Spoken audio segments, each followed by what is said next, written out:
O escritor Philip Roth, considerado o maior romancista da língua inglesa, acaba de anunciar que Nêmesis, seu romance de 2010, será o último. Em junho daquele ano, fui convidada a ir à casa onde Roth passa os meses mais quentes do ano, numa região idílica do estado de Connecticut, e também muito isolada. O vilarejo mais próximo fica a 10 quilômetros da casa e nem tem agência de correio.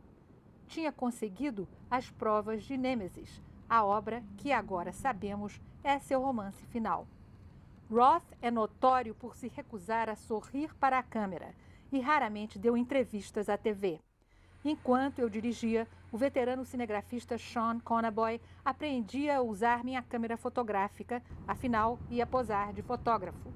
Mas, ao chegarmos na casa, Sean convenceu o escritor e gravou em vídeo esta entrevista exclusiva. Começamos a conversa pela trama de A Humilhação, o penúltimo romance sobre o ator que perde a coragem no palco. So his humbling begins with losing his power as an actor.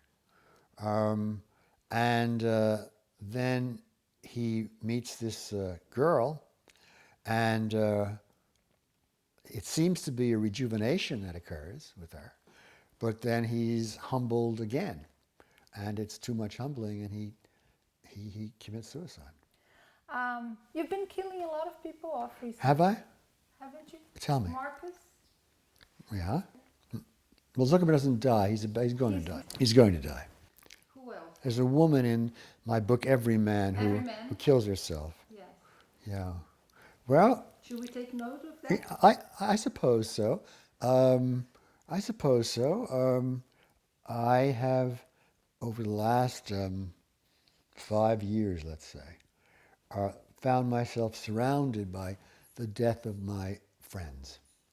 Prior to that, my parents had died, but in the last 5 years, my friends and my brother died.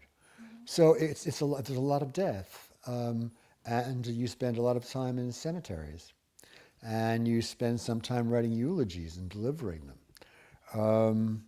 and dealing with the survivors of the dead one, and then going back to your home and remembering the dead one. So death has entered my life bigger than it ever has before.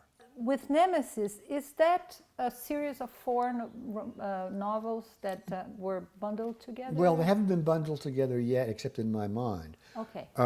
But I did think of Nemesis as the completion of a cycle of short novels, and I've called it the plural, Nemesis, in which, beginning with Every Man, where the nemesis is illness and death, mortality, that's the nemesis. Indignation, where the nemesis is his indignation and the war. The third one would be the humbling, where his nemesis is uncontrollable. It's circumstance which befalls him. And then in the final book, Nemesis, it's polio. It's a book about the polio epidemic in 1944.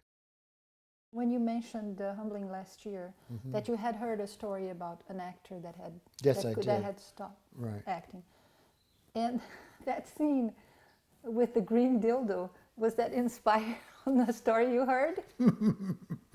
It's inspired by my imagination. I have some imagination, you know. I won't deny that. Not that every guy in the street can't imagine a green dildo, and every woman. Were people turned on by that? You'll By the description of sex, did anybody mention that to you? No, not so far. Okay. Have you? Is it true that Al Pacino bought the rights? He wants to be the character? Did you meet with him?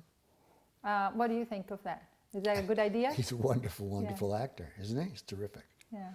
And whatever he does is distinctive and imaginative, and you watch it. You watch it. Will you let him write, or someone else will write? Someone else is going to write it. I think he's hired a writer. You've had the same screenwriter for 2 films? And he's awful. I didn't have him. The production company had him. Yeah, so you're not happy with the other? He's awful. The guy who ruined... Meyer? Nicholas Meyer, is that his name? Meyer. You get car trouble? Every other day. Can I give you a lift? He did the screenplay for Human Stain. The screenplay was a disaster. Yes. Sorry for agreeing. No, I know it. He did the screenplay for The Dying Animal called Elegy. Do you play the piano? Would you play for us? And it was a disaster. If I go to your place with That was the same production company.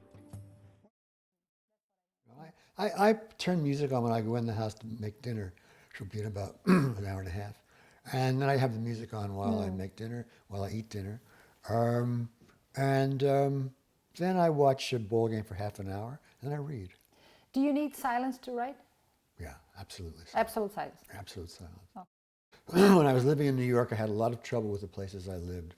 I had to move often because there would be somebody with the hi-fi set directly overhead, or a guy who beat up his wife every night. You know? I taught there for 2 years, from 1960 to 62. Was it rewarding?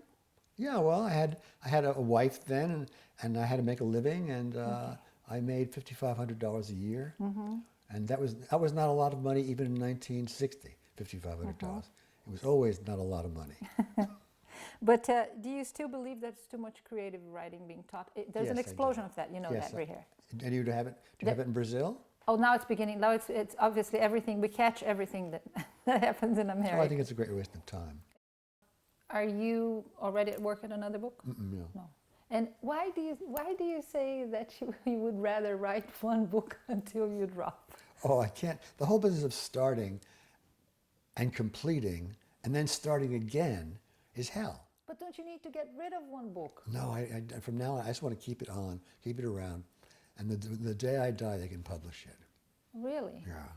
Because the other writers I've spoken to, they need to get it out in the world to lose control over the book. No, but then the problem is you have to start another one. Yes. And starting another one is sheer hell. Yeah. Sign that for you? Actually, apparently you signed this for him. Oh, okay. You know, That's fine, then we're set.